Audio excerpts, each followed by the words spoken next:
Dumating na po ang araw na pinakaasam-asam ng ating mga masisipag at magigiting na manggagawang Pilipino.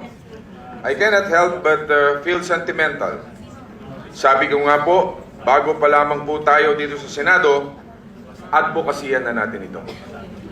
Kaya malaki po ang pasasalamat natin sa ating sponsor, kay Senator Jingo Estrada, and of course to our Senate President at sa ating mga kasamahan dito. It's been long time coming. Sa wakas, sa tagal ng paghihintay, tapos na ang laban dito sa Senado.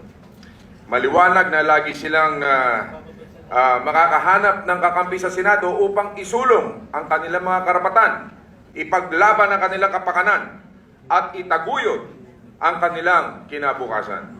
Mr. President, the fight does not end here. It is only the beginning, Mr. President. Hanggat may Pilipinong kumakalam ang sikmura, hindi matatapos ang laban tungo sa mas maginhawang buhay para sa lahat ng mga Juan at Juanang nagsisikap. Tunay pong nakahahabag ang maghapong pagbabanat ng buto ng bawat mga manggagawang Pilipino na ang kapalit ay iilang daang piso lamang na hindi kayang makabuhay. Alam natin na hindi sapat ang laman ng hapagkainan at kadalasan nga'y kulang na kulang sa sustansya ang kinakain.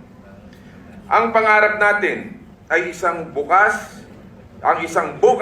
kung saan hindi lamang ang sikmura ay busog, kundi pati ang dignidad at pagkatao ng bawat Pilipino ay marangal.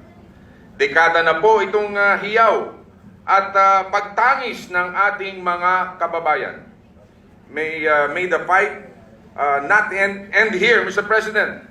Sana po ay maisapatas po ito sa lalong madaling panahon. Let us endeavor to work with our counterparts in the House so that they too would be convinced of the value of this proposal and the significance this will make in the lives of the labor sector. Dito natin kailangan ipakita ang ating pagkakaisa para sa sambayanang Pilipino. Dahil tulad natin, alam ko na mahal natin sila mga manggagawang Pilipino. Pangako din po natin sa ating mga kababayan na patuloy po tayong makikibaka kasama nila para sa patas na trato at disenteng kondisyon sa trabaho at makataong sahod. This may be the only 100 pesos a day now, but we vow not to stop here, Mr. President.